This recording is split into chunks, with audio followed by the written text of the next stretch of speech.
ஆமென். கரங்களை உயர்த்தி ஹalleluya. எசையா 40வது அதிகாரம் அதனுடைய 5வது வசனத்தை வாசிக்க கேட்கலாம். 40:5. கர்த்தரின் மகிமை வெளியரங்கமாகும். மாம்சமான யாவும் அதை ஏகமாய் காண்பார்கள்.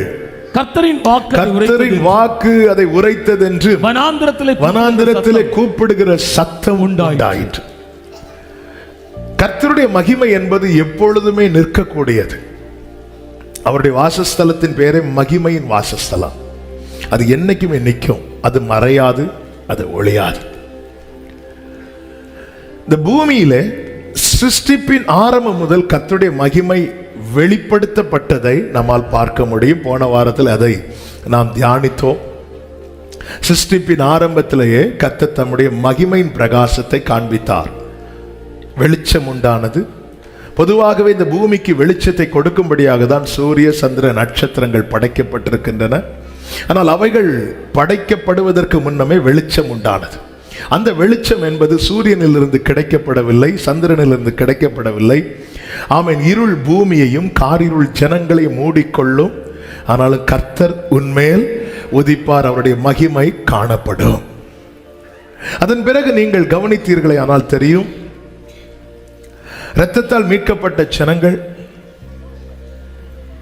எகிப்திலிருந்து வெளியே வருகிறார்கள். போன வாரம் அந்த வார்த்தையை கேட்டோம். அதை டச் பண்ணிட்டு அடுத்த பகுதிக்கு நேராக செல்ல விரும்புகிறேன். எகிப்திலிருந்து எப்பொழுது வெளியே வந்தார்களோ, மேகஸ்தம்பத்திலும் அக்னி ஸ்தம்பத்திலும் கர்த்தர் நிற்பதை காண்கிறார்கள். அந்த மேகம் வனாந்திர திசையை நோக்கி புறப்பட்டு போகிறது. இவங்களுக்கே நிறைய கொஸ்டின் வருது. இந்த வழியா போனா ஈஸியா போயிடலாமே, இப்படி போனா ஈஸியா போயிடலாமே. அது வனாந்திர திசையை நோக்கி புறப்பட்டு செல்லுகிறது. இவர்களும் கூட புறப்படுகிறார்கள். பிரச்சனை ஒரு பக்கம் இருக்கிறது, இன்னொரு பக்கம் சமாதானம் இருக்கிறது. இப்படியே வாழ்க்கை தொடரும் போது ஒரு கட்டத்தில் இவர்கள் சோர்ந்து போகிறார்கள். சோர்ந்து போய் இவர்களுக்கு பசி வருகிறது.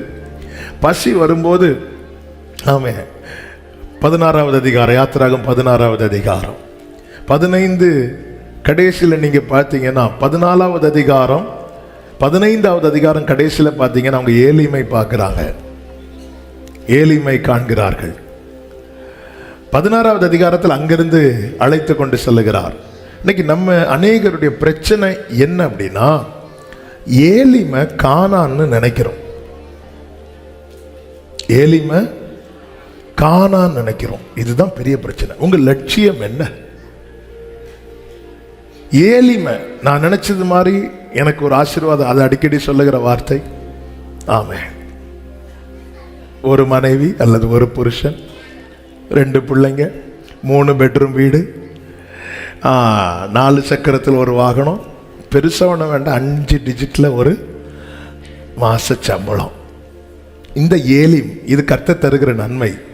ஆனால் அநேகர் இந்த ஏலிமை கானானா பார்த்துட்டாங்க. யாக்கோபு லாபான் வீட்டிலிருந்து புறப்படுறதுக்கு ரீசன் என்ன அப்படின்னா, லாபானுடைய முகம் வேறுபட்டுச்சு. எதுக்கு இப்படி தேவன் சில சூழ்நிலைகளை அனுமதிக்கிறார்னா, உனக்குன்னு ஒரு கானான் இருக்கிறது, உனக்குன்னு ஒரு தகப்பன் வீடு இருக்கிறது. மாறாவில் இருக்கும்போது எப்போ வருவீர் என் இயேசுவே. ஏலிம்ல வந்ததும் தயவு செய்து இப்ப வராதீங்க ஆண்டவர். எத்தனை பேர் இன்னும் ரட்சிக்கப்படலை தெரியுமா? திடீர்னு ஆத்துமபாரம் வந்துடும். ஏன்னா ஏலிமில் இப்போதான் வந்து செட்டில் ஆகிருக்கிறோம். இதுக்கடையில் ஆண்டவர் வந்துட்டார்னா, ஏலிமை எப்போதுமே ஏலிம் தேவன் தருகிற ஆசீர்வாதம். ஆனால் சபையை ஒன்று புரிஞ்சுக்கோங்க, ஏலிமை கானானா பார்த்து பழகிறாதீங்க. வாக்குத்தத்தம் பண்ணப்பட்ட தேசத்தில் ஆபிரகாம், ஈசாக்கு, யாக்கோபு என்பவர்கள் கூடாரத்தில் குடியிருந்து அவன் நோக்கி பார்த்துட்டு இருந்தாங்களாம். அது நம்பி அணைத்து கொண்டார்கள். ஆமென். இந்த புவி எந்த சொந்தமல்லவென்று இயேசு என் நேசர் மொழிந்தனரே. இந்த பூமியில எல்லா நன்மையும் கர்த்தர் தருவாருங்க, எல்லா ஆசீர்வாதத்தையும் தருவார். தனிமையானவர்களுக்கு வீடு வாசலை கர்த்தர் ஏற்படுத்துவார். வாழ்க்கையை கர்த்தர் கட்டி எழுப்புவார். ஆமென். விழுந்து போனாலும் கூடாரத்தை திரும்ப எடுப்பித்து நிறுத்துவார். ஆமென். தலைமுறைக்கு ஆசீர்வாதத்தை தருவார். ஆனா ஒரு நாளும் ஏலிமை கானானா பாத்துறாதீங்க. ஹல்லேலூயா. இன்னைக்கு கர்த்தர் உங்களை ஆசீர்வதிக்கிறார்களா? நம்ம மனசுல என்ன லைஃப்ல செட்டில் ஆயிட்டேன் இல்ல, செட்டில் ஆகிறது அங்கதான். சத்தமா ஆமென் சொல்லுங்க பார்க்கலாம். ஹல்லேலூயா. செட்டில் ஆகிறது எங்க? அங்க. இப்போ என் வாழ்க்கை மாறாவா இருந்துச்சு, கர்த்தர் கிருபையா ஏலிமை கட்டளையிட்டு இருக்கிறா நான் வாழ்ந்திருக்கும்படிக்கு. ஆமென். ஹல்லேலூயா. ஹல்லேலூயா. ஆமென். ஆனா நிறைய பேர் இந்த வார்த்தையை காலையில சொல்ல வைக்கல, ஆனா ஆண்டவர் இப்பொழுது இந்த வார்த்தையை சொல்ல வைக்கிறார். நம்முடைய ஜெபத்தை பார்த்தா ஏலிமு தான் கானானாவே இருக்கு. அதுக்கு மேல பாயிண்ட் ஓட மாட்டேங்குது. ஏலிமோட நம்முடைய ஜெபத்தை நம்ம ரெக்கார்ட் பண்ணோம்.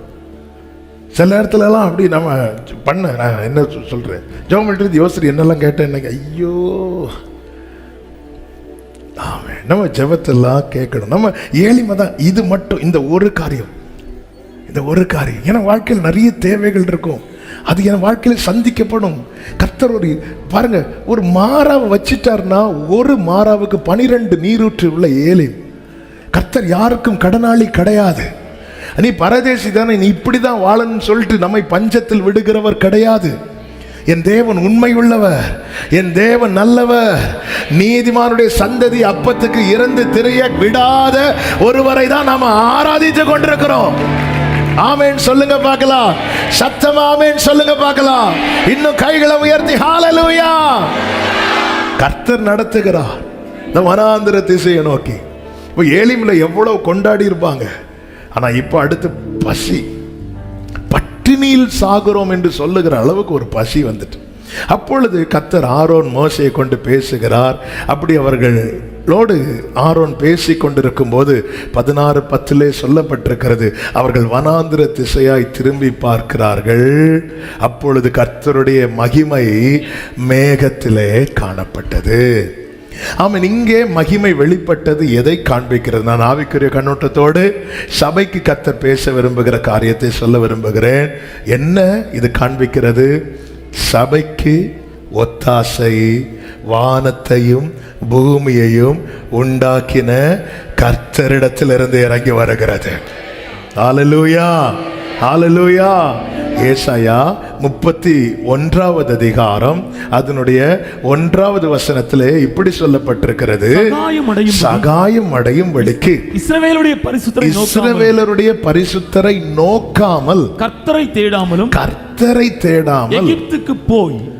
எகிப்துக்கு போய் குதிரைகளின் மேல் நம்பிக்கை வைத்து ரதங்கள் அநேகமாய் இருப்பதினால் அவைகளை நாடி குதிரை வீரர் மகா பலசாலிகளாய் இருப்பதினால் அவர்களை நம்பிக்கொண்டிருக்கிறவர்களுக்கு ஐயோ ஐயோ.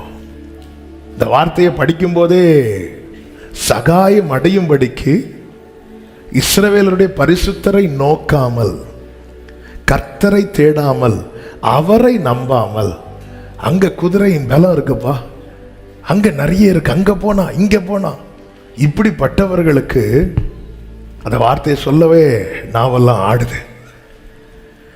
எங்க நாம் தேவனற்றவர்களா இருந்தோம், நம்பிக்கையே இல்லாதவர்களா இருந்தோம். அப்படிப்பட்ட நம்மை அவருடைய ஜனமாக்கி இருக்கிறார்.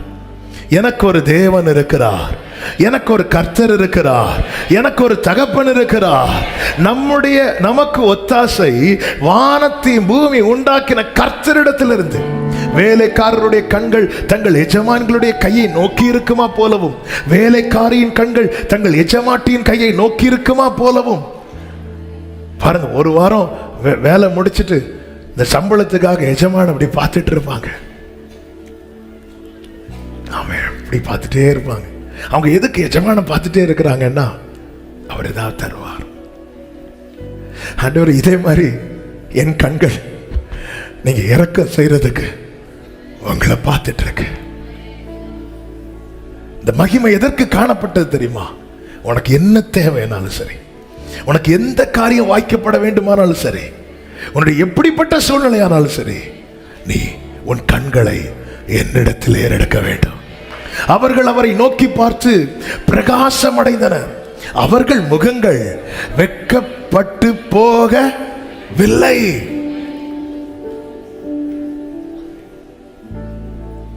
சமுத்திரத்தில் பேதுருவை இறங்க வைக்கிறார். போட்ல யாரெல்லாம் இருக்கிறாங்கன்னா, சகோதரன் அந்திரேயா இருக்கிறான், நண்பன் யோவான் இருக்கிறான்.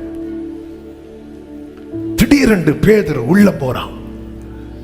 உடனே இடுக்கணில் உதவவே சகோதரன் பிறந்திருக்கிறான்னு சொல்லிட்டு அந்திரேயா அப்படின்னு கூப்பிடல, ஆண்டவரே அப்படின்னா.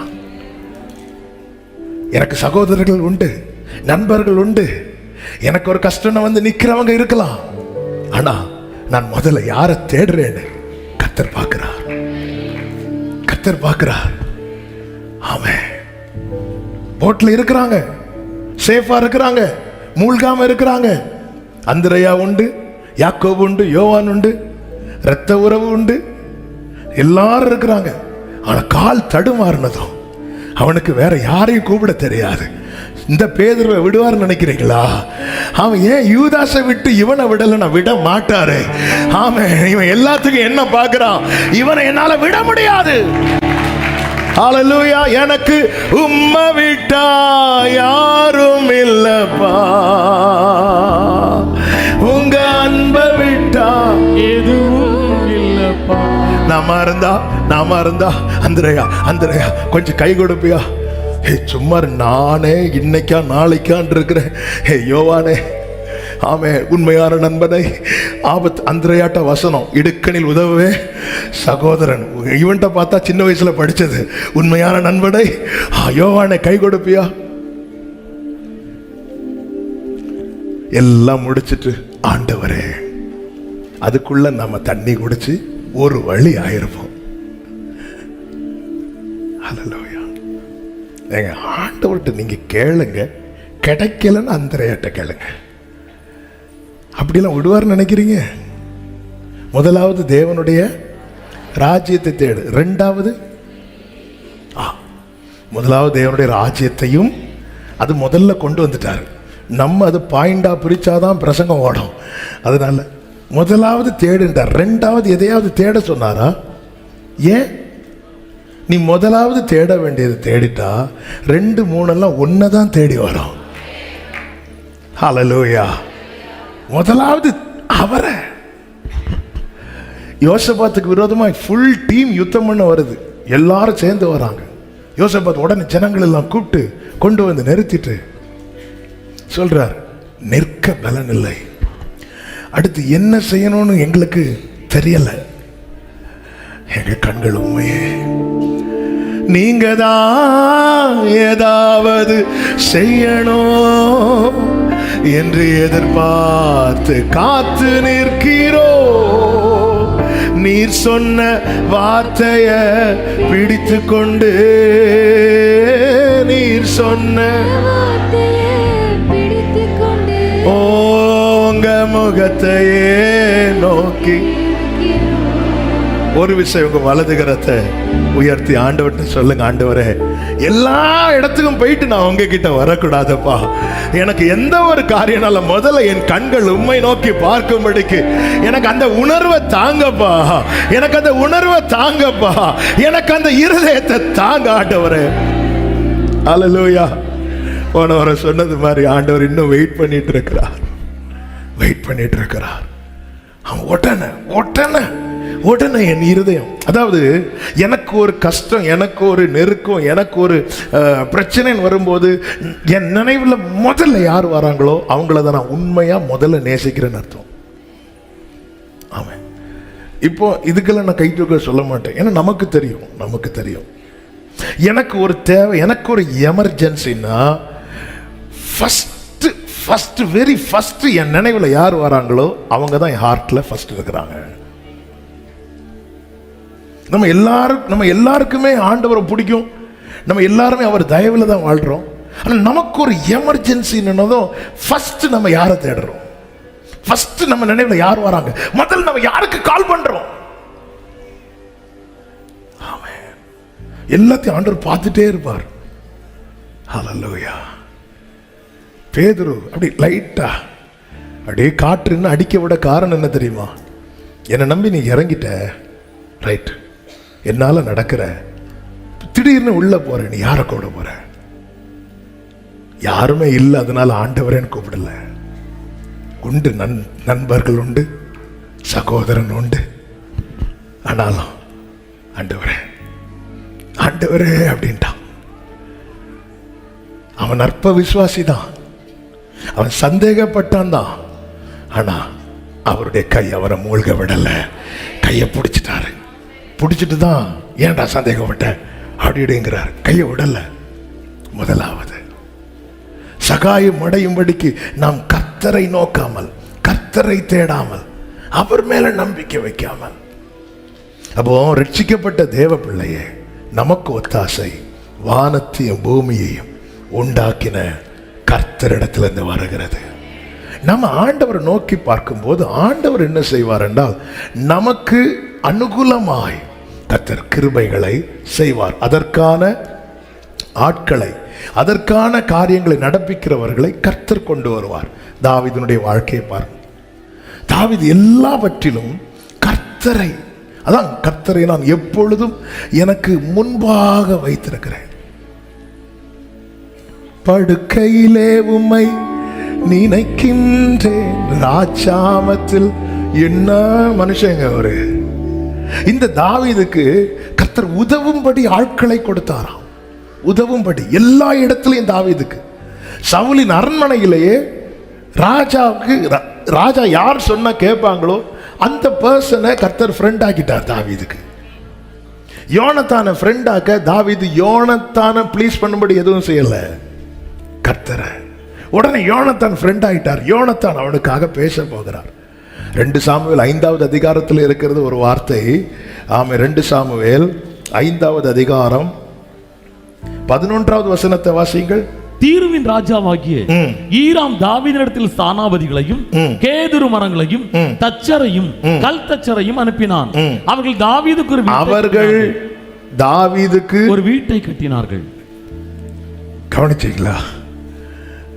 இப்ப எப்படிப்பட்ட ஃப்ரெண்ட்ஸ் கொடுக்கிறார்னா, அவங்களே வந்து தாவீதுக்கு பிளானே கிடையாது. அவர்களே தாவீதுக்கு எனக்கு, அதனாலதான் சங்கீதக்காரன் இப்படி பாடுகிறான், எனக்கு அனுகூலம் பண்ணுகிறவர்கள் நடுவிலே கர்த்தர் என் பட்சத்திலே இருக்கிறார். ஹல்லேலூயா, ஹல்லேலூயா. ஒரு தேவ பிள்ளை நல்லா புரிஞ்சுக்கோங்க. ஆமாம், இது முதல்ல எனக்கு யார் நினைவுல வராங்க? அதான் ஒரு தேவ மனிதர் இப்படி சொன்னார், நமக்கு என்ன கஷ்டம்னாலும் சரி, நமக்கு அந்த அளவுக்கு விசுவாசம் இல்லாமல் இருக்கலாம், நம்புவதற்கு ஏதுவல்லாத நிலையிலும் நம்பிக்கை, அப்படி விசுவாசம் இல்லாமல் இருக்கலாம். ஆனால் முதல்ல ஆண்டவர் சமூகத்தில் அந்த காரியத்தை வச்சு கொஞ்ச நேரமாவது காத்திருக்க பழகலாம்ல. சரி, கொஞ்ச நேரம் வச்சு பார்த்து முடியலை அப்படின்னு நீங்கள் அங்கே போனால் நம்ம சொல்கிறதுக்கு ஒரு நியாயம் இருக்குது. ஆண்டவர், நான் விசுவாசத்தில் பலவீனமானவன், பைபிளே இருக்கு, விசுவாசத்தில் பலவீனமானவனை என்ன செய்யணுமா? அவனை சேர்த்துக்கணும். அவனை வந்து அதை காரணமாக வச்சு பாத்தியா நீ நம்பலை பாரு, உனக்கு இது அப்படின்னு சொல்லிட்டு அவனை தள்ளிடாத, அவனை சேர்த்துக்கோன்னு இருக்கு. ஆனால் நம்ம ஆண்டவரையே பார்க்காம, ஆண்டவர்கிட்டயே தேடாம, ஆண்டவர்கிட்டயே இந்த காரியத்தை வைக்காம, ஜனமே நீ தானே பாடின ரதங்களை குறித்து, குதிரைகளை குறித்து மேன்மை பாராட்டினவர்கள் இடறி போனார்கள், நாங்களோ நிமிர்ந்து நிற்கிறோம். ஆமென். Praise the Lord. எலியா கிட்ட அதுதான் ஆண்டவர் கேட்டார், உனக்கு இங்க என்ன காரியம்? உனக்கு மழை வேணும்னா கர்த்தர் சமூகத்தில் வந்து நிற்கிற, அக்கினி வேணும்னா வந்து நிற்கிற. இப்போ ஏசவேல் பிரச்சனை வந்தது, நீ ஏன் சூரச்செடி கீழே போய் படுத்திருக்கிற? உனக்கு இங்க என்ன காரியம் கேட்கிறார். அன்னைக்கு ஒவ்வொரு காரியத்துக்கும் என்கிட்ட வந்து நிற்கிற, இன்னைக்கு ஒரு காரியம் வரும்போது என்னாச்சு உனக்கு? மேகத்திலே காணப்பட்ட மகிமை எதை காண்பிக்கிறது? நாம் நோக்குகிற திசை அதுதான். கர்த்தாவே, நீர் எந்த பாதையிலே நடத்த எனக்கான வழியை வைத்திருக்கிறீரோ அதிலே. ஹல்லேலூயா. கர்த்தரை நோக்கி பார்க்கிறவர்கள் முகங்கள் பிரகாசமடையும், அவர்கள் முகங்கள் வெட்கப்பட்டு போவது இல்லை. உமது முகம் நோக்கி பார்த்தவர்கள் வெட்கப்பட்டு போவதில்லை. உமது திருநாமம் அறிந்தவர்கள் கைவிடப்படுவர். ஆமென். வலது கரத்தை உயர்த்தி, நம்பினோரை நீர் மறப்பதில்லை, உம்மை தேடி வந்தோரை வெறுப்பதில்லை. க்ளோரி. நம்பினோரை மறப்பதில்லை, நல்ல கவனமா கேளுங்க. வானத்தில் இருந்த மகிமை இப்பொழுது இறங்கி மேகத்திலே காணப்படுகிறது. மேகத்தில் இறங்கி காணப்பட்ட மகிமை இப்பொழுது யாத்திராகமம் 24வது அதிகாரம் 16 முதல் வாசியுங்கள். கர்த்தருடைய மகிமை 15 வாசிங்க. மோசே மலையின் மேல் ஏறின போது ஒரு மேகம் மலையை மூடிற்று. கர்த்தருடைய மகிமை சீனாய் மலையின் மேல் தங்கி இருந்தது. வானத்திலே என்றென்றைக்கும் பரலோகத்தில் இருக்கிற மகிமை இஸ்ரவேல் ஜனங்கள் அவரை நோக்கி பார்ப்பதற்காக மேகத்திலே இறங்கிற்று. இப்பொழுது மேகத்திலே காணப்பட்ட மகிமை இன்னும் இறங்கி மலையிலே வந்து தங்கினது. இந்த செய்தி இன்னைக்கு முடியாது. கர்த்தருக்கு சித்தமானால் அடுத்த வாரம் துவங்கும். மீட்கப்பட்ட ஜனத்துக்காக அவர் ஸ்டெப் பை ஸ்டெப் இறங்குறார். ஆமென். ஸ்டெப் பை ஸ்டெப்பா இறங்குறார். கர்த்தருடைய நாமம் மகிமைப்படுவதாக. வானத்தில் என்றென்றைக்கும் வீற்றிருக்கிற மகிமை இஸ்ரவேல் ஜனங்கள் வேறு திசையை நோக்காதபடிக்கு மலையிலே காணப்படுகிறது. மேகத்திலே காணப்பட்டது. மேகத்திலே காணப்பட்ட மகிமை இப்பொழுது இறங்கி மலையிலே காணப்படுகிறது. ஏன் மேகத்திலே காணப்பட்ட மகிமை மலையிலே காணப்படுகிறது என்றால் மோசே ஏறி வருவதற்காக மேகத்திலே மகிமை காணப்பட்டது. நாம் அவரை நோக்கி பார்ப்பதற்காக. மலையிலே மகிமை காணப்பட்டது. நாம் அவருடைய வழிகளை அறிந்து அதிலே நடக்கும்படியாக. கர்த்தர் மோசேயை பார்த்து சொல்லுகிறார். யாத்திராகமம் 24:2 மோசே மாத்திரம் கர்த்தரிடத்தில் சமீபித்து வரலாம். இந்த வார்த்தை எப்பொழுது படிக்கும் போதும் ஆமென் இருதயத்தில் ஒரு பயம் உண்டு. அத்தனை ஜனங்களும் இரத்தத்தால் மீட்கப்பட்டவர்கள். அத்தனை பேரும் எகிப்திலிருந்து வெளியே கொண்டு வர இப்பொழுது மோசேக்கு சொல்லுகிறார். அத்தனை ஜனங்கள் கேட்க மோசே மாத்திரம் சமீபித்து வரலாம். பிரியமான கர்த்தருடைய பிள்ளைகளே, ஒரு நிமிஷம் அப்படியே கவனிங்க. இவ்வளவு கூட்டத்துக்கு இடையில கர்த்தர் ஒரே ஒரு நபருடைய பெயரை மட்டும் சொல்லி நீ மட்டும் என் கூட வான்னு சொல்லி கூப்பிட்டுட்டு போனார்னா, ஆமென். மோசையை விட சீனியர் ஆரோன் அங்கே உண்டு. மோசையை தூக்கி வளர்த்த மிரியாம் அங்கே உண்டு. ஆமென். கிருபையின் வாசல் அடைபட முன்னே இப்படி ஒரு சத்தம் தொனிக்குமாம். அவர் இன்னான் பிறந்தார் என்று அவர் எழுதி வைத்திருக்கிறார். இன்னொரு கூட்டத்தார் வந்து ஆண்டவரே கதவை திறங்கன்னு சொல்லும்போது ஆண்டவர் அவங்க பேரை கூட உச்சரிக்க மாட்டார். மாறாக சொல்லுவாராம், உன்னை எனக்கு தெரியாது. இந்த கிருபையின் காலத்தில் கர்த்தர் நிறைய டெசிஷனை சேஞ்ச் பண்ணுவார், மாற்றுவார். அதாவது நான் அழிப்பேன்னு சொல்லுவார். அவருடைய கோபம் ஒரு நிமிஷம். அடுத்து ஜனங்கள் தங்கள் பிள்ளைகளை உணர்ந்தவன். ஆமென். நினிவே பார்த்து கர்த்தர் என்ன சொன்னார்? 40 நாள்ல அழிக்க போறேன். ஜனங்கள்லாம் போய் உக்காந்ததும் அவர் என்ன செய்தார்? அழிக்கல. ஆனா ஊழியக்காரனுக்கு அழிச்சே ஆகணும். இல்லைன்னா அவரை எல்லாரும் என்ன சொல்லிடுவாங்க? ஆண்டவரே நான் வேற அக்கினி இறங்கணும்னு தீர்க்க தரிசனம் சொல்லிட்டேன். அக்கினி இறங்கலைன்னா என்ன வச்சு வீடியோவோட ஆண்டவரே, அதனால தயவு செய்து லைட்டா ஒரு அக்கினி ஆகுது. அவன் அப்படிதான் அந்த நினைவே. அப்போ ஆண்டவர் என்ன சொல்லுவார் தெரியுமா? இங்கே பாருப்பா, வலது கைக்கும் இடது கைக்கும் வித்தியாசம் தெரியாதவங்க, இது எனக்கு தெரியும். நீர் இரக்கம் உள்ளவர், உருக்கம் உள்ளவர் எனக்கு தெரியும். அதனாலதான் நான் இங்க வரலன்னு. இது கிருபையின் காலம். ஆனால் அந்த வாசல் அடைபடும் போது அவருடைய வாயிலிருந்து ஒரு வார்த்தை வருதுல்ல, அதுதான் ஃபைனல் வேர்டு. என்ன தெரியாதுன்னா தெரியாதுதான். என் பேரை கூப்பிட்டாருன்னா வாழ்க்கை. ஆண்டவரே உங்களுடைய நாமத்தினாலே நான் இங்க பாருங்க ஆண்டவரே, இப்படி எத்தனை டைரி வச்சிருக்கேன், தள்ளிப்போ எனக்கு தெரியாது. அக்கிரம செய்கைக்காரரே. இப்போ அதனாலதான் ஞானமுள்ளவர்களாய் நடந்து காலத்தை பிரயோஜனப்படுத்துங்க. ஹல்லேலூயா, ஹல்லேலூயா, ஆமென். சபையை போன மாதம் முழுவதும் கர்த்தர் கேட்க வைத்தார். ஞாயிற்றுக்கிழமையில இடுக்கமான வாசல் வழியே வருந்தி நுழைய முயன்றிடுவோ, சிலுவை சுமந்து இயேசுவின் பின் சிரித்த முகமாய் சென்றிடுவோ. இந்த மோசே மலை மேல எதுக்கு ஏறி போகிறார்? அங்க அற்புதம் ஏதாவது செய்ய போறாரா?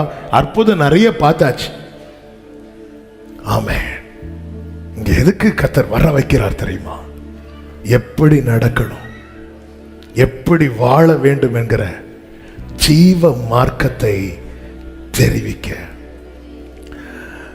ஏசாயா 2வது அதிகாரம் 3வது வசனத்தில் இப்படி சொல்லப்பட்டிருக்கிறது, திரளான ஜனங்கள் புறப்பட்டு வந்து நாம் கர்த்தரின் பர்வதத்துக்கு யாக்கோபின் தேவனுடைய ஆலயத்துக்கு போவோம் வாருங்கள்.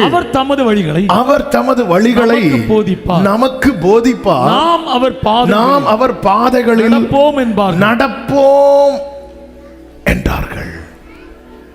ஏனெனில் சீயோனிலிருந்து வேதமும் எருசலேமிலிருந்து கர்த்தரின் வசனமும் வெளிப்படும். இப்ப மோசே சமீபித்து வருவது எதற்காக? மோசே இந்த மலை மேல ஏறுவது எதற்காக? யாத்ராகமம் 24வது அதிகாரம் 12வது வசனத்திலே சொல்லப்பட்டிருக்கிறது. அப்பொழுது கர்த்தர் மோசேயை நோக்கி, நீ மலையின் மேல் என்னிடத்திற்கு ஏறி வந்து அங்கே இரு. நான் உனக்கு கற்பலகைகளையும் அவர்களுக்கு உபதேசிப்பதற்கு நான் எழுதின நியாய பிரமாணத்தையும் கற்பனையையும் கொடுப்பேன். நல்ல கவனிங்க. அப்போ இந்த பிரமாணத்துல எழுதினது யாரு? சத்தமா சொல்லுங்க. ஆனா யார் மூலமா கொடுக்கப்பட்டது?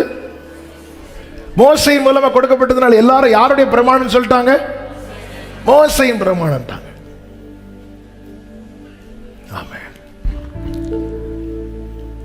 தேவப்பிள்ளை அறிந்து கொள்ள வேண்டும், இதில் எழுதப்பட்டிருக்கிறது எல்லாமே மனுஷனுடைய கற்பனையிலிருந்து வந்தது கிடையாது.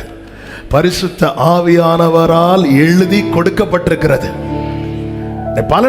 அது பேச்சு வழக்கம் எப்படி ஆயிட்டு? மோசேயின் பிரமாணம். இந்த பிரமாணம் மோசே மூலமாக கொடுக்கப்பட்டது. மோசேக்கு இதுதான் பிரமாணம்.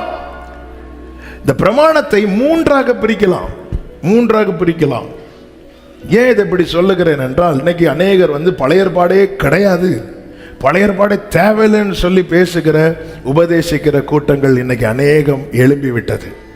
இந்த பிரமாணத்தை மூணா நீங்க பார்த்தீங்கன்னா, ஒன்று தெய்வீகத்துக்கு அடுத்த காரியம், தேவனை குறித்த காரியம், தேவனை ஆராதிக்கிறவர்களுக்குரிய காரியம், இதெல்லாம் என்னைக்குமே உள்ளது. அதனால தான் பழைய ஏற்பாட்டில் இந்த கோட் பண்றாங்க புதிய ஏற்பாட்டில். இதெல்லாம் என்று இது மாறவே மாறாது. அவர் பரிசுத்தருங்கிறது மாறாது. அவருக்குரியவர்கள் அவருக்கேற்ற பரிசுத்தவான்களா நாம இருக்க வேண்டும் என்பது பிரமாணம். அது மாறாது, அது என்னைக்குமே நிலைக்கக்கூடியது. இன்னொரு பார்ட் எப்படின்னா நிழலாக அதெல்லாம் கிறிஸ்து வரும்போது நிறைவேறிவிட்டது. என்ன? ஒருத்தன் தேவாலயத்துக்கு போகும்போது பலி செலுத்தப்பட வேண்டும், அந்த ரத்தத்தை எடுத்துட்டு தான் உள்ள போக வேண்டும். கிறிஸ்து நமக்காக ஒரே தரம் பலியாகிவிட்டார். அன்னைக்கு ஆராதனைக்கு என்று ஒரு கூடாரம் இருந்தது, அதற்குள்ளதான் அங்கதான் போனோம். இப்பொழுது என் பிதாவை எங்கும் தொழுது கொள்ளும் காலம். அப்ப நிழலாக காணப்பட்டதெல்லாம் கிறிஸ்துவில முடிஞ்சு விட்டது. கிறிஸ்து நிஜம் வந்துட்டாரு, இனி நிழல் தேவையில்லை.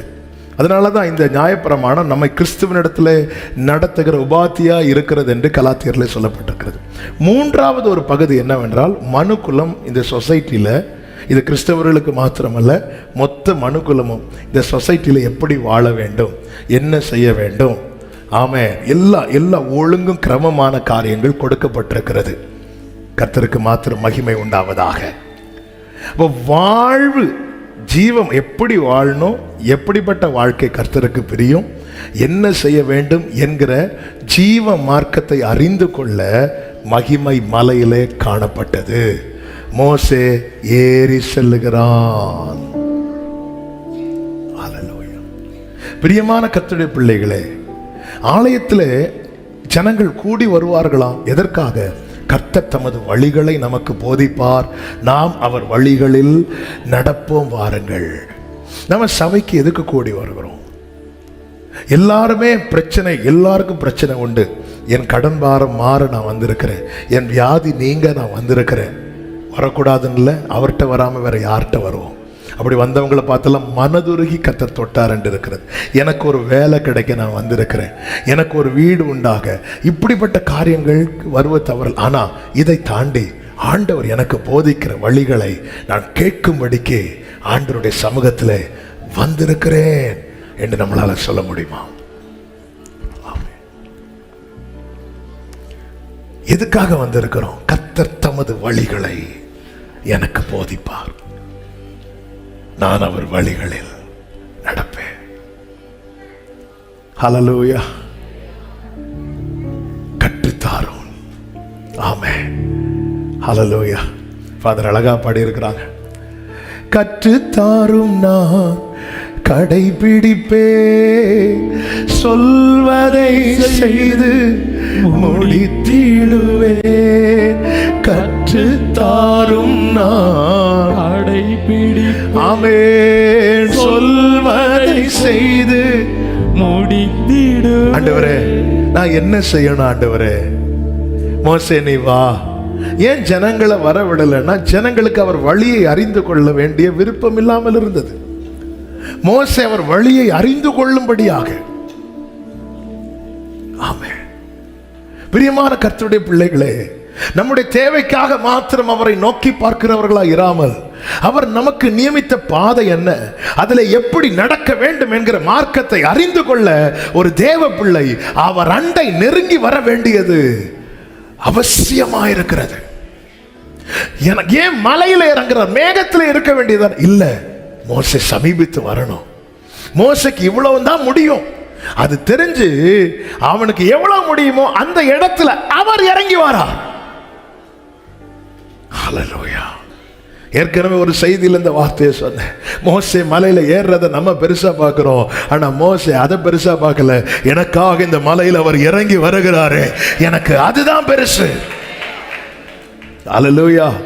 யோவானே பத்ம தீவுல நீங்க எப்படி சகிச்சிட்டு இருந்தீங்கன்னு சொல்லும்போது, நீ சும்மாரு, அவரும் எனக்காக இந்த பத்ம தீவுல வந்து நின்றாரே, மார்பில் பொற்கச்சை கட்டினவரா, எனக்கு அது பெருசு. சாத்ராக் மேஷாக் ஆபேத்நேகோவே நீங்க எப்படி எவ்வளவு சகிச்சுட்டு இந்த அக்னியில இருந்திருப்பீங்க, நீ தள்ளிப்போ, அவர் வந்து என் கூட நின்றாரு பாரு, அதுதான் பெருசு. ஹல்லேலூயா. மோசே அந்த மலை மேலே ஏறி போகிறான். பிரியமான கர்த்தருடைய பிள்ளைகளை, அவருடைய வழிகளை அறிந்து கொள்ளும்படிக்கு தாவீது சொல்லுகிறார், நம்முடைய ஆலோசனைகள் எனக்கு எத்தனை அருமையானவைகள்.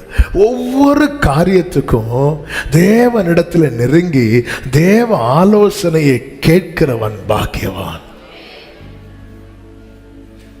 ஆமென். ஆண்டவர் என்ன சொல்லுகிறார் இதுல? இங்க கீழே ஜனங்கள் என்ன பண்றாங்க? அவங்க விக்கிரகத்தை உண்டு பண்ணி புசிக்கவும் குடிக்கவும் விளையாடவும் எழுந்தார்கள் என்று சொல்லப்பட்டிருக்கிறது. என்னை அழைத்தவர் எனக்கான ஒரு நியமத்தை வைத்திருக்கிறார், எனக்கான ஒரு பாதையை நியமித்திருக்கிறார்.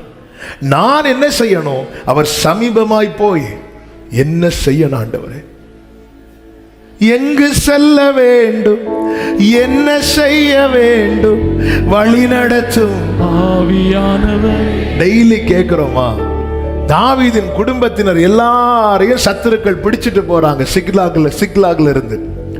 தாவீது உடனே போய் உட்கார்ந்து இருந்து, நான் போலாமா ஆண்டவரே அப்படிங்கிறார். நான் போலாமா ஆண்டவரே? ஆண்டவரே எப்படியாவது அப்படி நான் போலாமாப்பா? நான் போனா அது பிடிப்பேனா ஆண்டவரே? ஆண்டவர் சொன்னி போ, நீ அதை பிடிப்பாய். ஆண்டவர்கிட்ட கேட்கிறான் பாருங்க ஆலோசனை. எந்த ஒரு காரியமாகட்டும் 12 சீஷர்களை தன் வாழ்க்கையில தன்னோடு இருக்கும்படி தெரிந்தெடுக்க வேண்டும். இயேசு இரவெல்லாம் மலையில போய் ஜெபம் பண்றார். லூக்கா 6:12 இருக்கிறது. அவர் இரவெல்லாம் ஜெபித்து பொழுது விடிந்த போது சீஷர்களை தம்மிடத்தில் வரவழைத்து அவர்களில் 12 பேரை தெரிந்தெடுத்தார். நம்முடைய வாழ்க்கையில் ஒன்றை தெரிந்தெடுக்க தேவ சமூகத்தில் உட்கார்ந்து அவருடைய ஆலோசனை வாங்கி. ஏன் இயேசுவுக்கு தெரியாதா? இந்த யூதாஸ் காட்டி கொடுப்பான் எல்லாம் தெரியும், இந்த பேதுரு மறுதலிப்பான் எல்லாம் தெரியும். ஆனாலும் பிதா ஒரு சித்தத்தை வைத்திருக்கிறார், அதை நிறைவேற்ற இப்படிதான். இல்லைன்னா 12 யோவான்களை எல்லாம் கர்த்தர் தெரிந்தெடுத்திருப்பார். ஆமென். அந்த இடத்துல அவருடைய விருப்பம் மாத்திரம் இருந்திருக்குமானால் 12 யோவான்களை தெரிந்தெடுத்திருப்பார். அந்த 12 பேரும் பந்திக்கு அடி போட்டிருக்க மாட்டான். 12 பேரும் மார்பிள் சாய்ந்திருக்கதா அடி போட்டிருப்பான், சண்டை போட்டிருப்பான். பிதாவின் சித்தம், ரைட், ஆலோசனை, நான் அவனை தெரிந்தெடுத்துக்கோ. ஓகே, அதனாலதான் இயேசு சொன்னார், என் பிதாவுக்கு பிரியமானவைகளை நான் எப்பொழுதும் செய்கிறபடியா. இந்த மலைக்கு போனா கர்த்தர் என் விருப்பத்தை அடிச்சுட்டு அவருடைய பிரமாணத்தை தருவார். அதனால நாங்க இங்கேயே இருக்கிறோம், மோசே நீங்க மட்டும் மலைக்கு போங்க. நோ. எதற்காக மலையிலே மகிமை காணப்பட்டது? அவர் வழிகளில் நடக்க.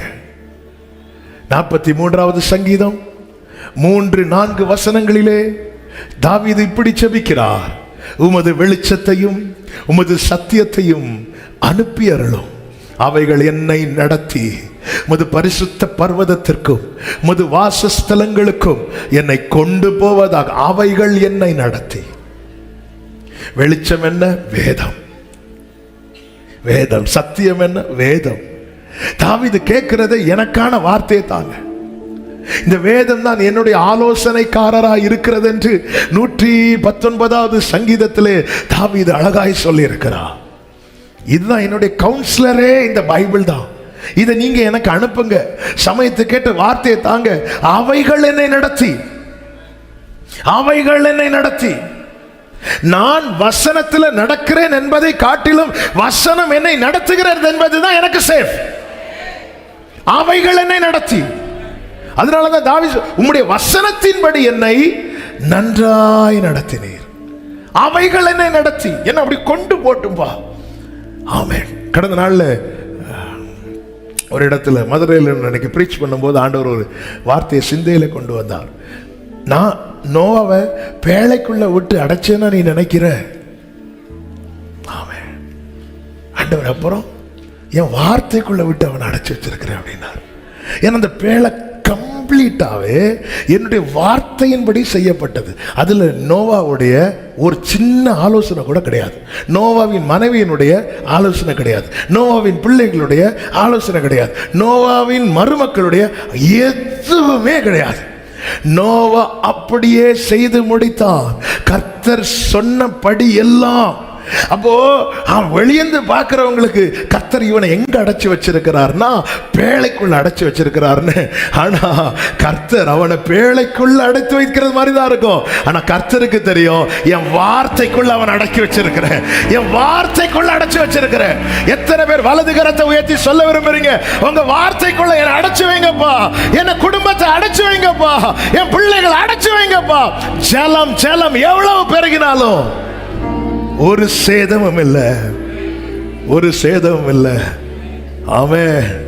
ஹல்லேலூயா, ஹல்லேலூயா.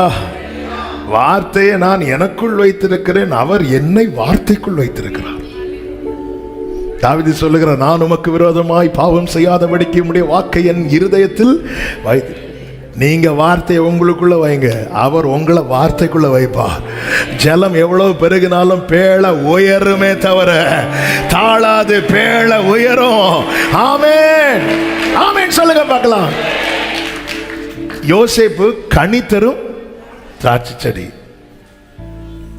அவன் கொடிகள் மதில் மேல படரும். அப்ப சில மதில் சின்னதா இருக்கும், சில மதில். ஆண்டவரே, என் மேல மதில் இவ்வளவு பெருசா இருக்க, இருக்கட்டும், நீ யாரு? நீ யாரு? கனி தரும் திராட்சை செடி. அப்ப கொடிகள் எது மேல படருமா? ஆமா, சின்ன மதில்னா படர்றது தெரியாது. உனக்கு எதிராக பிரச்சனை எவ்வளவு பெருசா இருக்குதோ அதுக்கு மேல உன் கொடிகள் படரும்படிக்கு கர்த்தர் அனுக்கிரகம் செய்வார். அதுதான் பைபிள் சொல்லுது, கர்த்தருடைய வார்த்தை நிறைவேறும் அளவும் அவருடைய வசனம் அவனை புடமிட்டது. நோவாவையும் குடும்பத்தையும் வசனத்துக்குள்ள போட்டு லாக் பண்ணிட்டார். என்ன ஆண்டவர்! வார்த்தைக்குள்ள போட்டு அடைச்சிட்டார். எங்க போட்டு அடைச்சு வச்சிருக்கிறார்? எதுக்காக? வெயிட் பண்ணு, வெயிட் பண்ணு. வார்த்தை இருக்குதுனாலே ஆமென், அதுல ஒரு வெயிட்டிங் பீரியட் இருக்கு. வார்த்தை உள்ளவர்களுக்கு காத்திருப்பு காலம் உண்டு. பேழை தானாக கிளம்பவில்லை, பேழைய நோவாவோ குடும்பமோ கிளப்பவில்லை. ஜலம் பெருக பெருக பேழை கிளம்பிற்று. ஜலம் பெருக பெருக பேழை கிளம்பிற்று. பேழை பூமியின் மேல் மிதந்தது. பேழை அரராத் மலையிலே வந்து தங்கினது. ஆமென் சொல்லுங்க பார்க்கலாம். வார்த்தை வார்த்தை. இதுக்காக வா, ஏறி வா, சொல்லும் அடியேன் கேட்கிறேன், இனியும் உம்மை கேட்பேன், நீர் சொல்வதை நான் செய்வேன் என் கூட. நீங்க பைபிள் படிச்சீங்கன்னா தெரியும். ஆமென். சீஷர்களிடத்துல இயேசு தாராளமாய் பேசினார் இருக்கும். விசேஷமாய் அவருடைய பாடு மரணத்தை குறித்து ஆமென் மார்க்கிலே சொல்லப்பட்டிருக்கிறது. இந்த காரியத்தை அவர் தாராளமாய், மார்க்கு ஆமென் சுவிசேஷம் 8:32 இதை அவர் தாராளமாய் பேசினாராம். இந்த வார்த்தை அவர் தாராளமாய் நிறைய ஓப்பனா பேசினார். நிறைய பேசினார். எல்லார்கிட்ட இல்லை, கொஞ்சம் கேட்க வர்றவங்க கிட்ட உவமைகளின் வழியா பேசினார். நிறைய கேட்க வரவங்க கிட்ட நிறைய பேசினார். ஒன்றும் கேட்க மனதில்லாதவர்களிடத்துல இயேசு மௌனமா இருந்தார். அதாவது கேட்க மனதில்லாதவர்களிடத்துல இயேசு மௌனமா இருந்தார். ஆலோசனை சங்கத்தார் எல்லாரும் வந்து நிக்கிறாங்க. பிலாத்து கேட்கிறார், இயேசுவோ ஒண்ணுமே சொல்லல. ஏன் அவருக்கு சொல்ல தெரியாதா? அவருக்கு பதில் இல்லையா? சமயத்தை கேட்ட வார்த்தையை கொடுக்கிற ஆவியானவர் அவர் மேல் தங்கி இருக்கிறார் அல்லவா? ஆனா பேசல. ஏன்? கேட்க மனம் இல்லை. இந்த வார்த்தையை தியானிக்கும் போது ஆவியானவர் அப்படியே எழுதி வைத்தார். கேட்கிற மனநிலையில் இருப்பவர்களோடு தாராளமாய் பேசுவார். கேட்கக்கூடாத மனநிலையில் இருப்பவர்களிடம் அவர் மௌனமாகவே இருப்பார். என் பக்கத்தில் அவர் வந்துட்டு 2.5 மணி நேரம் ஆராதனை முடிகிறது வரை என்கிட்ட பேசாம போயிட்டாருன்னா அது எனக்கு கிடைக்கிற பனிஷ்மெண்ட். ஒரு ஃபங்க்ஷன் வீட்டுக்கு போறாங்க, ஒரு பெரியவங்க வராங்க, அவங்களுக்கு நம்மளை நல்லா தெரியும், நமக்கு ரொம்ப பிரியமானவங்க வந்துட்டு நம்மளை பார்க்குறாங்க. ஆனாலும் கடைசி வரை நம்மகிட்ட பேசாமலே போயிட்டாங்கன்னா அது எவ்வளவு வலிக்கும் தெரியுமா? கேட்கிற மனநிலையில் இருப்பவர்களோடு அவர் தாராளமாய் பேசுவாராம். தாராளமாய் பேசிட்டே இருப்பார், பேசிட்டே இருப்பார். ஆமென். என்னவரே நான் வர்றேன்ப்பா. எதுக்குப்பா நீ வர? என்ன வேணும் உனக்கு? சொல்லித்தாங்கப்பா. நான் என்ன செய்யணும்? எனக்கு உங்க மார்க்கத்தை தெரியப்படுத்துங்க, உங்க வழி எனக்கு சொல்லித்தாங்கப்பா. ஆண்டவரே, நான் பாதை தெரியாத குருடன் ஆண்டவரே, பேதை ஆண்டவரை, தடுமாறுகிறவனப்பா. எனக்கு வழிகாட்டி போதித்து நீங்க நடத்துங்க ஆண்டவரே. அப்ப எனக்கு ஒவ்வொரு அடியும் நீங்க சொல்லி தாங்க ஆண்டவரே. நான் வலதுபுறம் இடதுபுறம் சாயும் போது எனக்கிட்ட சொல்லுங்கப்பா, வழி இதுவே, நான் கேட்கறதுக்கு ரெடியா இருக்கிற ஆண்டவரே. ஆமே. 103:7 சொல்லப்பட்டிருக்கிறது, மோசேக்கு அவர் தமது வழியை தெரிவிக்கிறாராம். ஒவ்வொரு காரியத்தை தீர்மானிக்கிறதுக்கு முன்னாக, அந்த காரியத்தை செய்வதற்கு முன்பதாக தேவ ஆலோசனை கேட்க நீ ஏறி வா. இந்த வேதத்துக்கும் நமக்கும் இடையே எந்த அளவுக்கு தூரம் வருகிறதோ அந்த அளவுக்கு அந்நிய ஆலோசனைகள் எல்லாம் உள்ள வந்துடும், நிறைய வந்துடும். கர்த்தருடைய வார்த்தையை கூட நம்மளால சரியா உள்வாங்க முடியாம போயிடும். மோசே முதல் விசை கண்மலை அடிக்கிறான், 2வது விசை கண்மலையை பார்த்து பேசுகிறார். ஆனா ஜனங்க ஒரு பக்கம் முறையிடுறாங்க, ஜனங்களுடைய சத்தம். இது நடுவில் மோசே பதறிட்டான். என்ன டெசிஷன் எடுக்கணும், என்ன செய்ய சொன்னார்னே மறந்து பழையத மனசுல வச்சு திரும்பி அடிச்சிருவான். இன்னைக்கு நிறைய காரியங்கள் நம்மை போட்டு, அதனாலதான் கடந்த நாள்ல ஆண்டவர் தீர்க்கமா பேசிட்டார், நீ கொஞ்ச நேரம் அமைந்திரு, நீ அமர்ந்திருந்து நானே தேவன் என்று. ஏன் ஆண்டவர் நிறைய குழப்பமா இருக்கு ஆண்டவர், இந்த காரியத்தில் என்ன தீர்மானம் எடுக்கணும் தெரியல, கொஞ்சம் அமைதியாரு. நிறைய சத்தங்கள் காதுல கேட்க ஆரம்பிக்குதுல, கொஞ்சம் வெயிட் பண்ணு, கொஞ்சம் அமைதியாரு. நீங்கள் அமர்ந்திருந்து நானே தேவன் என்று அறிந்து கொள்ளுங்கள். அதனாலதான் மோசே ஏறி வாங்குறார், இங்கே இருங்கிறார். உட்கார். ஆலோசனை கேட்கணும்னா வெயிட் பண்ணணும். ஆலோசனை கேட்கணும்னா ஆண்டவர் சமூகத்துல நமக்கு உடனே ஜெபம் பண்ணி முடிச்சிட்டு இப்படி திறந்த உடனே வரணும். வரல, வர வச்சிருவோம்ல. இப்படி வர வைத்திருக்கிறோம் நம்ம நிறைய. அவர் அப்படி இல்லை. உட்காரு, 6 நாள் கழிச்சு மோசே அப்படிங்கிறார். ஜீவ மார்க்கத்தை ஒவ்வொன்றாய் காண்பிக்கிறார். அந்த யாத்திராகம் 24 கடைசியில் நீங்க பார்த்தீங்கன்னா தெரியும். ஆமா, தூரத்திலிருந்து ஜனங்கள் பார்க்கும்போது அது பட்சிக்கிற அக்கினி என்று சொல்லப்பட்டிருக்கிறது. ஆமென். 17வது வசனம், மலையின் கொடுமுடியிலே கர்த்தருடைய மகிமையின் காட்சி இஸ்ரவேல் புத்திரருடைய கண்களுக்கு அது பட்சிக்கிற அக்கினி. ஆனா உள்ள இருக்கிறவனுக்கு அது பட்சமான அக்கினி, அது ஃபேவரான அக்கினி. அதனாலதான் மோசே அங்கே உட்கார்ந்துட்டாரு. தூரத்துல இருக்கிறவர்களுக்கு இந்த வேதம் பட்சிக்கிற அக்கினி. ஆனா இதுக்குள்ளே வருகிறவர்களுக்கு, இதற்குள்ளே வருகிறவர்கள் இது ரொம்ப பட்சமானது. ஹல்லேலூயா. சமீபத்தில் வா. அவர் வழிகளை அறிந்து கொள்ளும்படி யார் அவரிடத்தில் நெருங்கி வருகிறார்களோ அவர்களுக்கு தேவன் பாராட்டுகிற அல்லது காண்பிக்கிற அல்லது செய்கிற சில காரியங்களை நான் வேகமாக அப்படி சொல்லி ஜெபிக்கிறேன். டைம் போயிட்டு கர்த்தருக்கு மாத்திர மகிமை உண்டாகும். முதலாவதாக, ஆமென், அவரிடத்தில் ஏறி வருகிறவனுக்கு அவர் கண்களில் கிருபை கிடைக்கும். யாத்திராகமம் 33, 12, 13 வசனங்களில் கர்த்தர் சொல்ற, என் கண்களில் உனக்கு கிருபை கிடைத்தது. ஆமென். கிருபை. இந்த கண்களில் கிருபை கிடைத்தால் என்ன ஆகும் தெரியுமா? நம்ம ஆண்டவர்கிட்ட நிறைய கேட்க தோணும். எப்படி? நிறைய அதாவது ஒரு பிள்ளைய ஒரு தகப்பன் அப்படியே கொஞ்சம் அப்படியே அந்த பாசத்தை வெளிப்படுத்த ஆரம்பிச்சிட்டார்னா அந்த பிள்ளை அதான் சாக்குன்னு வச்சுட்டு, அப்படி டேடி எனக்கு இது வாங்கி கொடுங்க, அது வாங்கி கொடுங்க. இந்த கண்கள் ஏன் நம்மளால நிறைய கேட்கணும்னு உள்ளத்துல இருந்தோம், ஏன் கேட்க முடியலன்னா, ஒண்ணு நம்ம தூரமா நிக்கிறோம், நம்ம பயந்துட்டு இருக்கிறோம். பட்சிக்கிற அக்கினி பயந்து தள்ளி நிக்கிறோம்.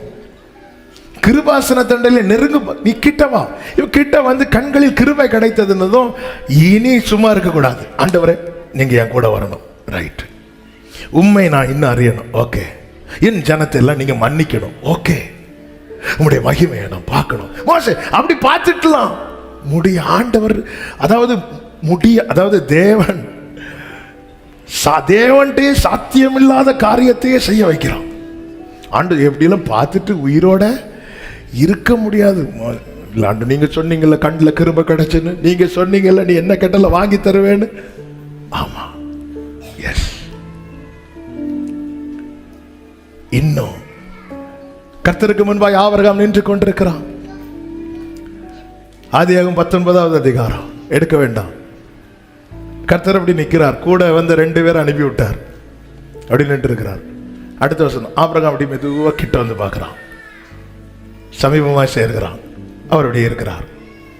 அடுத்து மெதுவா கேட்கிறான், 50 நீதிமான் இருந்தா ஆண்டவர் அழிக்க மாட்டேனார். அடியேறும் இடத்துல பேச துணிந்தேன். இப்ப கொஞ்சம் தைரியம் வருது. 45 இருந்தா அழிக்க மாட்டேன். இன்னும் ஒரு விசை இன்னும் பேச துணிந்தேன். கடைசியான ஒரே ஒரு வாட்டி கர்த்தர் அவன் 10ன்னு சொன்னதும் கர்த்தர் ஸ்டாப் பண்ணாரா இல்லை அவனே ஸ்டாப் பண்ணாரா? இந்த கிருபை பெருக பெருக நம்முடைய ஜெபம் கூடிட்டே இருக்கும். நிறைய கேட்போம், நிறைய பேருக்காக கேட்போம். அதனால தான் ஜெபிக்கிறதுக்கு முன்னாடி என்ன செய்ய சொல்றாரு ஆண்டவர்? ஸ்தோத்திரம் பண்ணுங்கிறார். நல்ல ஸ்தோத்திரம் பண்ண, ஸ்தோத்திரத்தினால கிருபை பெருகும். அதுக்கப்புறம் நமக்காக மட்டும் ஜெபம் பண்ண மாட்டோம். ஆமென். ஆபிரகாம் 10ஓட நிறுத்திட்டார். ஒருவேளை ஆபிரகாம் நினைச்சிருப்பார், இந்த லோத்து ஒரு 10 ஆத்துமாக்களையாவது சம்பாதித்து வச்சிருப்பான். இவ்வளவு நாள் அந்த சோதோமில் இருந்தானே, ஒரு 10 ஆத்துமாக்களாவது. அன்னைக்கு கர்த்தர் சமூகத்தில் லோத்துக்காக ஆபிரகாம் பரிந்து பேசி லோத்தையே இப்படி நம்பி இருப்பார்னா, நமக்காக பிதாவின் வலது பார்சத்திலிருந்து பரிந்து பேசுகிறார். என் பிள்ளை குறையாம யூதனுடைய வஸ்திரத்தவங்களை எத்தனை பேர் பிடிச்சிட்டு? 10 பேர். ஆபிரகாம் கேட்டார்ல, 10 பேர் இருந்து அழிப்பீராண்டு. ஆபிரகாம் ஃபுல்லா ஃபெய்த்துங்க. ஆபிரகாம் எதை விசுவாசத்துல சொன்னாரோ அது எல்லாமே பிரமாணத்துல கொண்டு வந்தார் என் ஆண்டவர். 10 பேர் இருந்தா அழிப்பீரா அப்படிங்கிறா. இதெல்லாம் தீர்க்க தரிசனமா பின்னாட்கள் எழுதப்பட்டது அல்லவா? ஒரு யூதனுடைய வஸ்திர தொங்கல 10 பேர் பிடித்துக் கொண்டு. அப்ப சபையே நம்முடைய உத்தரவாதம் மினிமம் 10 பேர். ஆமீன் வராது. இப்ப நான் சொன்னனால 7 ஆமீன் வழி இல்லாம வருது. ஆமென். ஒரு ஆபிரகாமுக்கு லோத்தின் மேல எவ்வளவு நம்பிக்கை வச்சிருப்பானா ஆண்டவர். ஆத்தும வருத்தத்தின் பலன் நாம. அல்லேலூயா. சுவிசேஷ பாரம் ஒன்றே என் சுமையாக வலது கரத்தை உயர்த்தி உண்மையா சொல்லி பாடுங்க. சுவிசேஷ பாரம் என் சுமையாக மாற வேண்டும். என் தேச எல்லை எங்கோ உங்க நாமம் சொல்ல. கண்களில் கிடைக்கிற கிருபை நம்ம இன்னும் நமக்காக மாத்திரமல்ல அநேகருக்காக ஜெபிக்க வைக்கும். கண்களில் கிருபை கிடைக்கும், காரியங்கள் வெளிப்படுத்தப்படும். எபிரேயர் 8:5 சொல்லப்பட்டிருக்கிறது. 8வது அதிகாரம் 5வது வசனத்தை வாசிங்க. இவர்கள் செய்யும் ஆராதனை பரலோகத்தில் உள்ளவைகளின் சாயலுக்கும் நிழலுக்கும் ஒத்திருக்கிறது. அப்படியே மோசே கூடாரத்தை உண்டு பண்ண போகையில் மலையிலே உனக்கு காண்பிக்கப்பட்ட மாதிரியின்படியே எல்லாவற்றையும் செய்ய எச்சரிக்கையாயிரு. எல்லாத்தையும் அந்த மாடலை காண்பிக்கிறார். பாத்தீங்களா? எல்லாம் செய்ய நல்ல கவனமா கேளுங்க. இந்த ஆசரிப்பு கூடாரம் என்பது பெயர்க்கப்படக்கூடியது. இவங்க எங்க இருக்கிறாங்களோ அங்க கூடாரம் போடுவாங்க. இவங்க புறப்பட்டு போகும்போது அந்த கூடாரத்தை பெயர்த்து எடுத்துட்டு போவாங்க. அவன் பெயர்க்கப்பட்டு எடுத்து கொண்டு போகிற அந்த கூடாரத்துக்கு கூட அவர் எவ்வளவு மாதிரியை கையில வச்சிருக்கிறார். இதுதான் இயேசு ஜெபமா சொல்லி கொடுக்கிறார். உம்முடைய சித்தம் பரலோகத்தில் செய்யப்படுவது போல நாம உண்மையில அப்படி செய்யறோமா? நம்முடைய ஜெபத்தில் பல நேரத்தில் 3 காரியத்தை விழுங்குறோம். ஒன்று, உம்முடைய நாமம் பரிசுத்தப்படுவதாக, உம்முடைய ராஜ்யம். நம்ம எடுத்ததுமே எங்களுக்கு வேண்டிய ஆகாரத்தை இன்று எங்களுக்கு தாரும். எடுத்ததுமே, அதாவது நம்முடைய ஜெபம் அப்படித்தானே இருக்கு. உம்முடைய சித்தம். ஏன்னா மலையில கூட்டிட்டு போய் மாடலை காட்டி எல்லாத்துக்கும் மாதிரி வச்சிருக்கிறார். ஒரு பெயர்க்கப்படுகிற கூடாரத்துக்கு கர்த்தர் ஒரு மாடலை வைச்சிருப்பார்னா நம்முடைய வாழ்க்கையின் மாடல் பரலோகத்தில் இருக்கிறது, ஏற்கனவே வரையப்பட்டிருக்கிறது. அதை கேட்கணும்னா, அதை அறியணும்னா, என் சித்தமோ ஒன்றும் வேண்டாம். பிரியமான சபையே, கர்த்தர் பேசிக் கொண்டிருக்கிறார். நீ ஆண்ட சமத்துல வா. இதுதாங்க மலை, இதுதாங்க மலை. இந்த மலை கிட்ட ஏறி வா. இதுதான் மலை மேல் இருக்கிற பட்டணம். இதுதான் நமக்கு கொடுக்கப்பட்டிருக்கிற வெளிச்சம். நீ பிரசனத்துல வந்து இந்த வசனத்தை பிடிச்சிட்டு உட்காரு. கர்த்தர் எடுத்து காண்பிப்பார், எடுத்து காண்பிப்பார், எடுத்து காண்பிப்பார். என் வாழ்க்கை எப்படி இருக்கணும்? பிள்ளைங்க +2 படிக்கும் போது நாம டிசைட் பண்றோம். மலை மேல ஏறி வா, கேளு. பிள்ளைக்கான மாடல் அவர் வச்சிருக்கிறார். உன் மாடலை கிழிச்சு போட்டுட்டு வா. சிறந்ததை அவர் வைத்திருக்கிறார். சிறந்ததை வைத்திருக்கிறார். சிறந்ததை எத்தனை பேர் நம்புறீங்க? என் பிள்ளைக்கு கர்த்தர் சிறந்ததை வைத்திருக்கிறார். என் எதிர்காலத்தில் கர்த்தர் சிறந்ததை வைத்திருக்கிறார். ஹல்லேலூயா, ஆமென் சொல்லுங்க பார்க்கலாம். அதனாலதான் முதல்ல கற்பலைகளே கர்த்தர் கொடுத்தார். கற்பலைகளை கர்த்தர் கொடுத்தார்.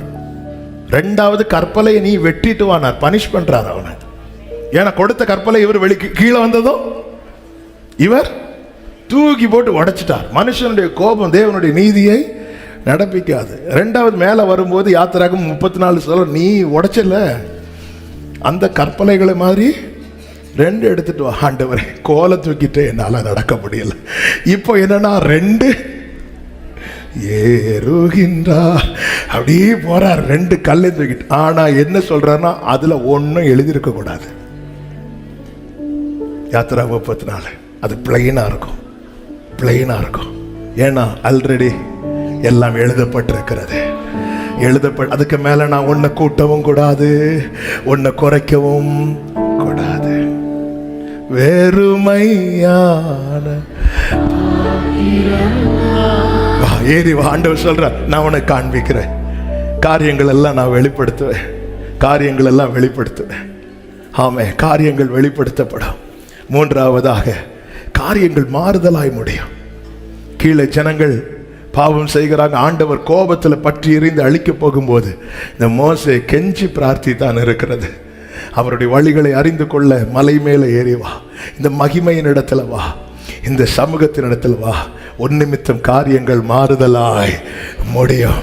நாலாவதாக, கர்த்தர் அண்டையில் இடம் உண்டாகும். யாத்திராகமம் 33:21. ஆமென், கர்த்தர் அண்டையில் இடம் உண்டாகும்.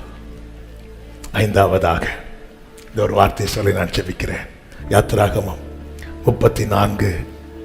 கர்த்தர் ஒரு மேகத்தில் இறங்கி, கர்த்தர் ஒரு மேகத்தில் இறங்கி அங்கே அவன் அருகே நின்று, அல்லேலூயா, அவன் அருகே நின்று கர்த்தருடைய நாமத்தை கைகளை உயர்த்தி ஆமென் சொல்லுங்க பார்க்கலாம். கர்த்தருடைய நாமம் அறிவிக்கப்படும். நல்ல கவனமா கேளுங்க. இனி கொஞ்சம் இங்க பாருங்க. யாத்திராகமம் 3வது அதிகாரத்தில் முச்சடியில தேவன் எழுந்தருளுகிறார். எழுந்தருளும் போது மோசே அந்த அற்புத காட்சியை பார்க்க கிட்ட போறேன்னு சொன்னதும் கர்த்தர் அவனை ஸ்டாப் பண்ணிட்டார். மோசே கிட்ட வராத, நீ நிற்கிற பூமி பரிசுத்த பூமி, உன் கால்களில் இருக்கிற பாதரட்சையை கழட்டி போடுகிறான். அவன் அங்கே நிற்கிறான், அங்கே நின்று கேட்கிறான், உம்முடைய நாமம் என்ன? அப்பொழுது அவர் யார் என்பதை இருக்கிறவராக இருக்கிறேன் என்று அறிவித்தார். அவ்வளவுதான். ஆமென். மோசே தள்ளி நின்று நாமத்தை கேட்கிறான். நாமம் அறிவிக்கப்பட்டது. இப்பொழுது கர்த்தர் மோசேக்கு தம்முடைய நாமத்தை எப்படி அறிவிக்கிறார் தெரியுமா? அவன் அருகே நின்று. அவன் தூரத்திலிருந்து அறிந்து கொள்ளலாம், ஆனா பக்கத்துல வந்தாதான் அனுபவிக்க முடியும். எப்படி அறிவிக்கிறார் பாருங்க. அவன் அருகே நின்று 34வது அதிகாரம் அதனுடைய 6வது வசனம். அவர் அவனுக்கு முன்பாக கடந்து போகிற போது கர்த்தர் இரக்கமும் கிருபையும் நீடிய சாந்தமும் மகா தயையும். ஆரம்பத்தில் தள்ளி நின்ற போது அவனுக்கு என்ன தெரியும் அப்படின்னா, அவர் இருக்கிறவராகவே இருக்கிறார்னு தெரியும். இப்போ என்ன தெரியுதுன்னா, அவர் எப்படி இருக்கிறார் தெரியுமா? அவர் இரக்கமுள்ளவராய் இருக்கிறார், அவர் கிருபை உள்ளவராய் இருக்கிறார், அவர் நீடிய சாந்தம் உள்ளவராய் இருக்கிறார், அவர் மகா தயை உள்ளவராய் இருக்கிறார். ஆமென். நான் அவர் நாமத்தை அறிந்தால் மட்டும் போதாது, நான் அவர் நாமத்தை அனுபவிக்க வேண்டும். அதுதான் வேதம் சொல்லுகிறது. கர்த்தருடைய நாமம் பலத்த துருகம், நீதிமான் அதற்குள்ளே ஓடி. ஹல்லேலூயா. ஆண்டவர் இன்னைக்கு கேட்கிறார். இன்னைக்கு காலையில என் இருதயம் இந்த வார்த்தையை பிரீச் பண்ணிட்டு இருக்கும் போது, நான் உன் பக்கத்துல வந்து என்ன சொல்லணும்னு விரும்புற அப்படின்னு ஆண்டவர் கேட்கிறார்னா, ஆண்டவரே ஆண்டவரே என் மேரேஜை பத்தி சொல்லுங்க, என் ஃபியூச்சரை பத்தி சொல்லுங்க அப்படி கேட்க போறோமா? இல்ல, ஆண்டவரே உங்க நாமத்தை சொல்லுங்க. யாக்கோபு தானே கேட்டான். இந்த பிரச்சனத்துல என்னெல்லாம் கேட்டிருக்கணும் யாக்கோபுக்கு? என்ன பிளஸ் பண்ணுங்கிறான். உன்னை எப்படிப்பா பிளஸ் பண்ணணும்? உங்க நாமத்தை எனக்கு சொல்லுங்க. கர்த்தர் பாருங்க, சொல்லிட்டு அப்படியே கடந்து போகிறார். கர்த்தர் இரக்கமும் கிருபையும் நீடிய சாந்தமும் மகா தயையும் சொல்லிட்டு சத்தியம் உள்ள தேவன் அப்படிங்கிறார். என்னதுன்னு அர்த்தம்? அவர் கிருபை, அவர் இரக்கம், அவர் தயவு, அவருடைய சாந்தம் இதிலே நிற்க வைத்து அவருடைய சத்தியத்தை வெளிப்படுத்துகிறார். ஹல்லேலூயா, ஹல்லேலூயா. அவருடைய சத்தியத்தை நாம் இருக்கிற நிலையில வெளிப்படுத்தினார், முடிஞ்சு. அதனால அவர் என்னை அவருடைய இரக்கத்துக்குள்ள, அவருடைய தயவுல, அவருடைய கிருபையில என்ன கவர் பண்ணிட்டு, அவர் அப்படி கடந்து போகிற போதே முதல்ல சொன்ன வார்த்தையே இரக்கம், கிருபை, தயவு. சொல்லிட்டு, சத்தியம் உள்ள தேவன், 1000 தலைமுறைகளுக்கு இரக்கத்தை காக்கிறவர், பிதாக்களுடைய அக்கிரமத்தை பிள்ளைகளிடம் பிள்ளைகளின் பிள்ளைகளிடத்திலும் 4 தலைமுறைக்கு விசாரிக்கிறவர். ஆமென். அவர் இருக்கிறவராகவே இருக்கிறார்னு தெரியும். ஆனா அவர் எப்படி இருக்கிறார் என்பதை அறியணும்னா நீ நெருங்கணும். இன்னும் உம்மை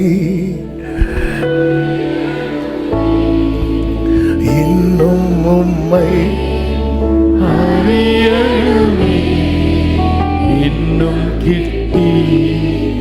பிரியமானவர்களே, இந்த சூனேமியாள் அறிந்தவள் அல்ல, அனுபவித்தவள். அதனாலதான் சொல்றா, உங்க நாமம் ஊற்றுண்ட பரிமள தைலம். இந்த சபையே, நீ அவருடைய மணவாட்டி அல்லவா? நீ அறிந்தால் மட்டும் போதாது, நீ அனுபவிக்கணும். நீ அனுபவிக்கணும். நீ அனுபவிக்கணும். எனக்கு அவர் நாமத்தை சொன்னாலே கேட்கணும். நான் இன்னும் கேட்கணும், இன்னும் கேட்கணும். அப்படி நாமம் எதை கேட்க விரும்புறோம்? எதை கேட்க, என்ன கேட்க விரும்புறோம்? என்ன கேட்க விரும்புறோம்? நான் உன் பக்கத்துல நின்று என்ன சொல்லணும்னு விரும்புறேன். ஆண்டவரே, என்னை பத்தி சொல்லாதீங்க, என் பக்கத்துல நின்று உங்களை பத்தி சொல்லுங்கப்பா, உங்களை பத்தி சொல்லுங்கப்பா. எனக்கு உங்களை கேட்கணும் ஆண்டவரே. இதைதான் தாவீது சொல்லுகிறார், அதிகாலையிலே உமது கிருபையை எனக்கு கேட்க பண்ணுங்க. உமது கிருபையை கேட்க பண்ணும். சபை அவர் நாமத்தை அறிந்தவர்களாய் மாத்திரமல்ல, அனுபவிக்கிறவர்களாய் ஏறி வா. அவருடைய வழிகளை அறிந்து கொள்ள அவருடைய ஆண்டவர், நீங்க பேசுங்கப்பா, நான் கேட்கிறேன்ப்பா. இதோ வருகிறேன் ஆண்டவரே, இதோ வருகிறேன் ஆண்டவரே. அருகேன் என்று என்ன பாக்கியங்க, என்ன பாக்கியம் ஆண்டவரே. இது தயவு, இதுதான் கிருபை. அவர் இரக்கமும் கிருபையும். மோசே தள்ளி நிற்கும் போது உனக்கு என்ன மட்டும் தெரிஞ்சது? நீர் இருக்கிறவராகவே இருக்கிறவர் என்று தெரிஞ்சது. இப்போ உனக்கு என்ன தெரியுது? நீர் கிருபையுள்ளவராய் இருக்கிறீர், இரக்கமுள்ளவராய் இருக்கிறீர், தயவுள்ளவராய் இருக்கிறீர், சத்தியமுள்ளவராய் இருக்கிறீர், சத்தியமுள்ளவராய் இருக்கிறீர், சத்தியமுள்ளவராய் இருக்கிறீர். ஆண்டவரே, நாங்கள் உண்மை அறிகிற அறிவிலே வளர, அதிலே அனுபவிக்க எங்களுக்கு கிருபை தருவீராக. சபையே, நோக்கிப்பார், ஏறி வா. கர்த்தருடைய மகிமை உனக்காக காணப்படும். எல்லாரும் எழுந்து நிற்கலாமா? ஹல்லேலூயா. இன்னும் உம்மை அறியணுமே, இன்னும் உம்மை அறியணுமே, இன்னும் கிட்டி சேரணுமே, இன்னும் கிட்டி. எல்லாரும் சொல்லுங்க, இன்னும் உம்மை அறியணும், இன்னும் உம்மை அறியணும். ஆமென். இன்னும் உம்மை அறியணும். க்ளோரி. இன்னும் கிட்டி. ஹல்லேலூயா. இன்னும் கிட்டி. 2 கைகளை உயர்த்தி, பிரசன்னம் பிரசன்னம் தேவ பிரசன்னம்.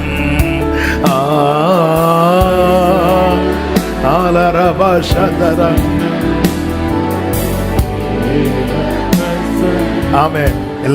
எல்லாரும் ஒரு நிமிஷம், எத்தனை பேர் இப்ப ஆண்டவர்கிட்ட சொல்ல போறீங்க, நீர் யார் என்பதை நான் அறிந்து அனுபவிக்க விரும்புறேன் ஆண்டவரே.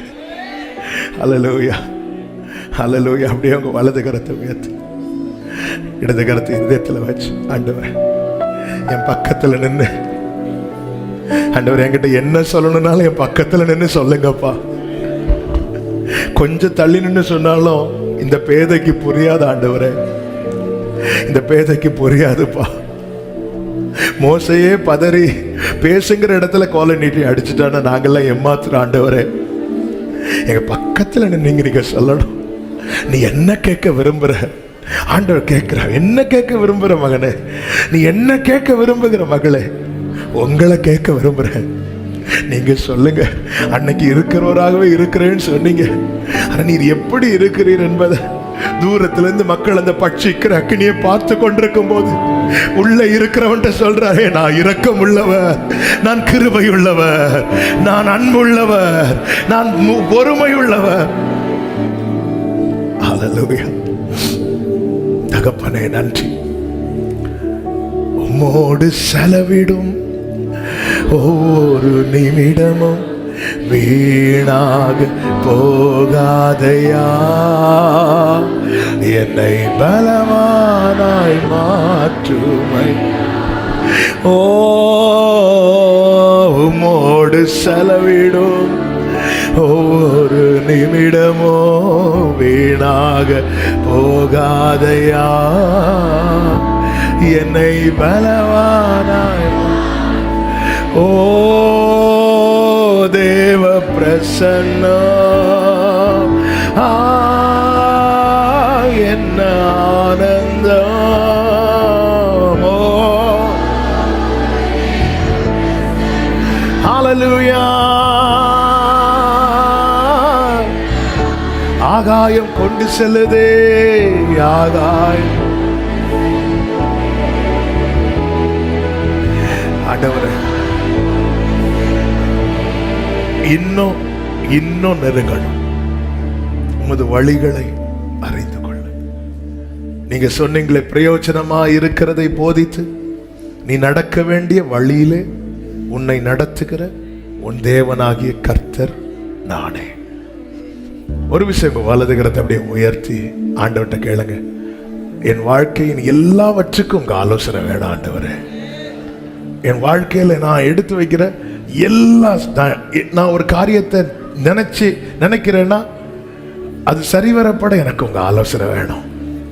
உங்க ஆலோசனை வேணும். வலதுபுறம் இடதுபுறம் சாயும் போதே உங்க சத்தம் கேட்கட்டும்பா. அதற்காக உங்ககிட்ட வருகிறோம் ஆண்டவரே. விட்டுறாதீங்கப்பா, எங்களை தள்ளியே வச்சிடாதீங்கப்பா, எங்களை தள்ளியே வச்சிடாதீங்கப்பா, எங்களை பக்கத்துல வர வைக்கணும்பா.